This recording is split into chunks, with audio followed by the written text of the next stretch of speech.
be back with you, Riaan. This is so fascinating. I just want to bottle you and carry you around, you know, just like draw all this energy from you every time I need it. But what I wanted to talk about in the second half is just your mind and how your mind works, you know. And I saw it from the first time that I encountered you, and I was reading your book and just thinking, man, this guy is so crazy. But you were in around Africa in my bicycle. I remember you were just, for me, it was just showing a different part of Africa. You know, and I think that that's what's come out in so many different expeditions.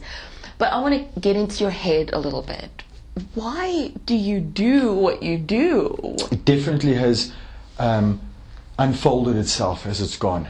When you do something with a gut feel, which is again a cliche, so I'm say to a person I meet, I say, what does your gut say? And it's sometimes difficult decisions. It's amazing how that result with a little bit of determination and faith in yourself, not other people's faith in you, how that creates rewards. I can only say that in hindsight. So don't think before, when I started on the bicycle trip, I had all the answers and believed all these things.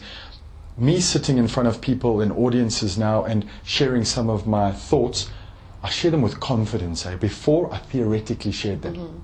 So if I tell somebody, you want to see change in your life, don't talk to me about the change, do the change. And then that's the reality, because I don't come from a privileged background, I come from a difficult background. Again, that's going to be another story Riaan Manser will share with people one day. So my sad story of my upbringing maybe is the reason that I have these other gifts. And you put those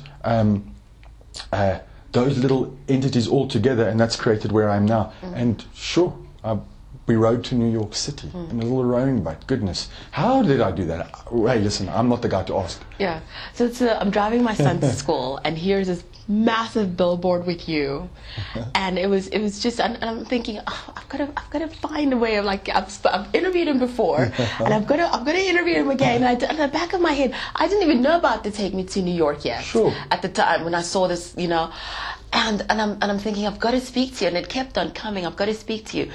And then I went on your site, and I was just reading some testimonials.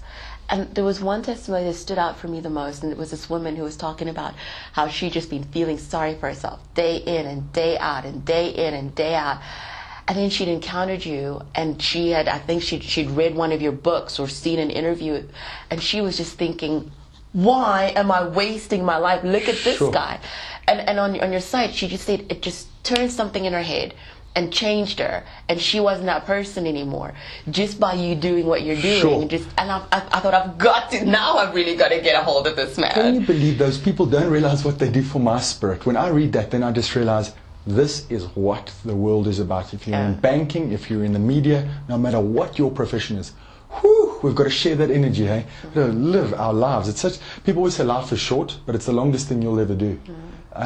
You've got to make the most of it. We're on this earth for 70 odd years. Come on. What were you doing before you got on that bicycle the first time? I worked for a medical company, so I was essentially a manager for them, originally for the medical centers, and then progressed, probably with my impatience and my ADD. I wanted to just keep doing stuff in the business, and eventually I was working with the unions and getting medical aids into businesses that never in history had medical aids for a portion of the staff, and it was exciting. But amazingly enough, the Sunday that I sat on that rock and I said, this is not good enough what I'm doing with my life. Do you know why it wasn't good enough? Because I turned from trying to help people to just focusing on making money.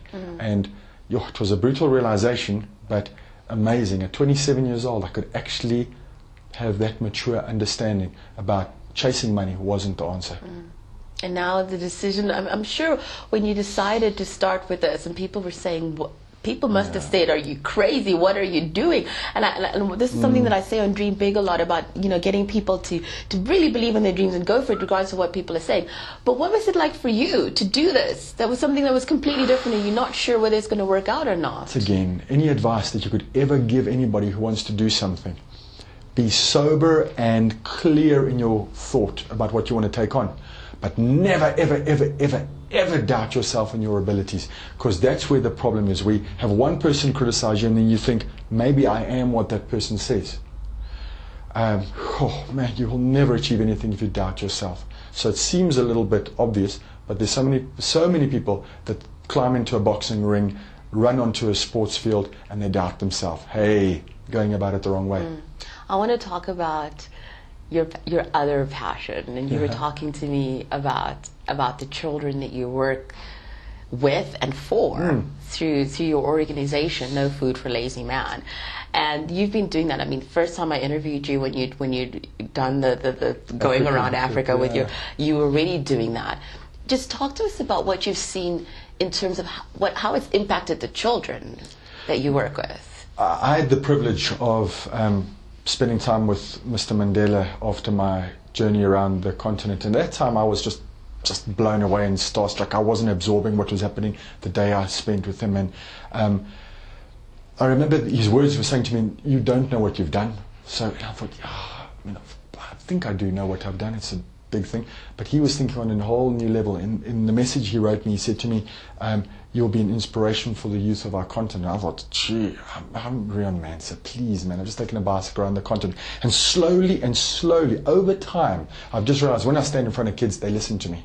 They listen. And I hit home on levels that I don't think their teachers or even parents could. They like this bearded, grizzly guy talking about eating monkeys and bats and rats. And then I can quickly switch to, hey, stop feeling sorry for yourself. And the kids understand it. I never thought I'd be brave enough to say to a child, and these are children who don't have choices. They live in communities where they have zero choice. And when I use the word brutal, understand it's a bit of poetic license. I'm hard on them. I say, listen, you do have choices. Maybe not as many, but you do. First understand that. That's where you need to start.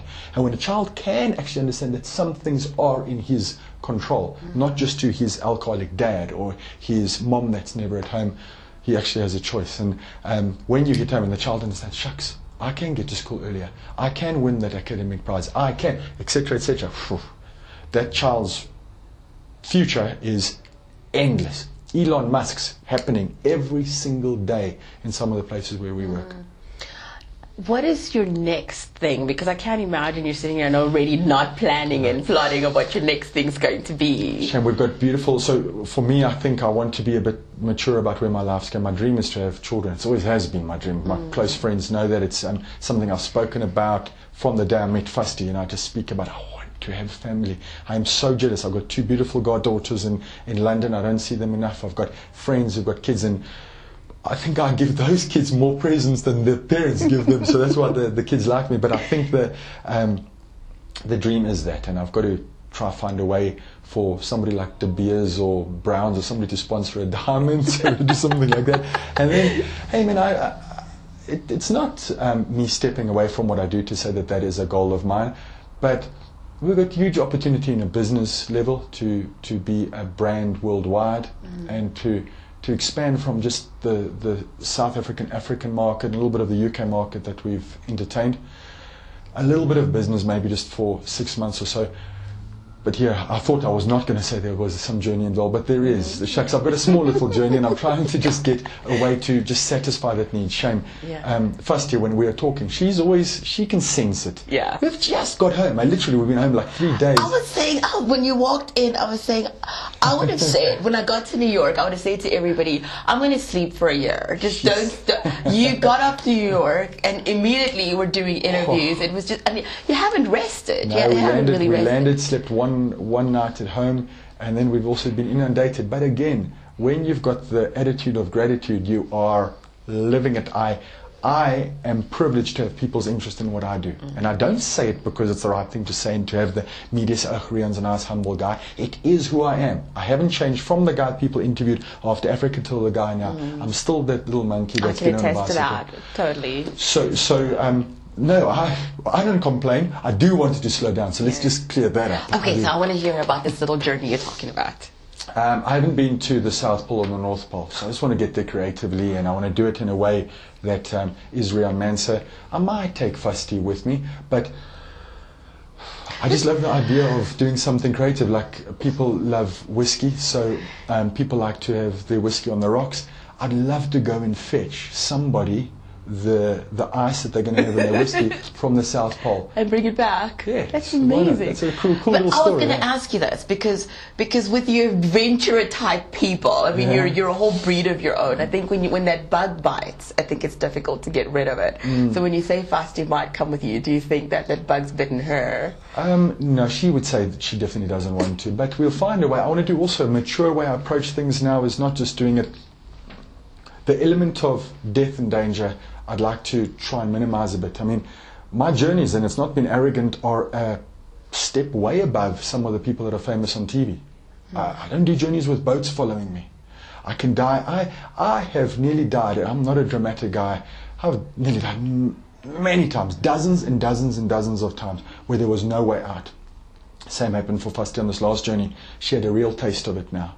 Not something I want to put her through again, but I'd like to maybe just do a bit more thought out journeys where there is a safety net, but still entertain. So maybe that's something I'm moving away from, the danger. Before I let you go, I mean, we're just about to wrap up, but one of the things that I just quickly want you to talk about is when you have done expeditions on your own, like when you did Madagascar, and one of the things that was pointed out was just the loneliness.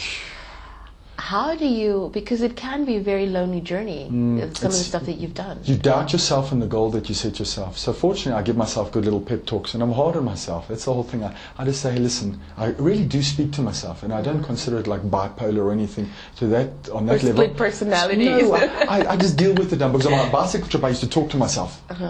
And then I would say, I want to stop and just have a cool drink. Then I'd say, you told yourself this morning you could only have after 33 kilometers, can you stop? So even if it was at 32.5 kilometers, I wasn't allowed to stop.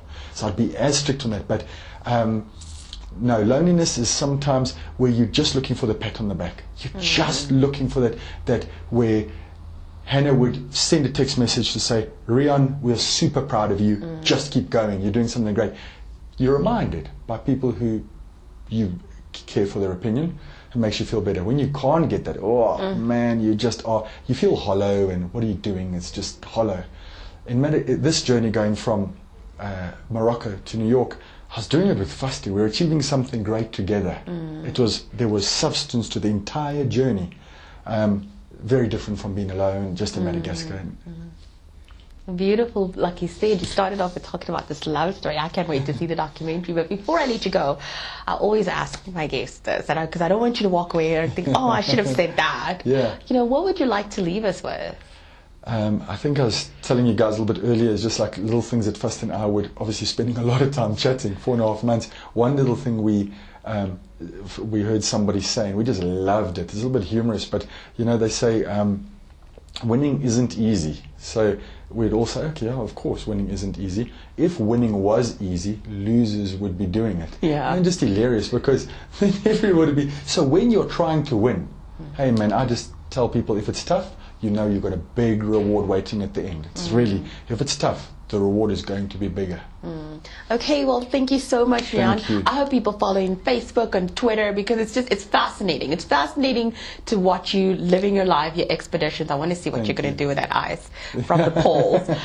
But also, I really would like to encourage people to go on your site and to support this No Food for Lazy Man project, because I think what you're doing there in that space is absolutely amazing. So I would love for people to go there and support you and support those kids. Shem, thank you. The trust is really just an extension of where we're trying to make some difference. People stand around in dinner tables in Sandton and talk about how they want to make a change in other people's lives. It's very easy.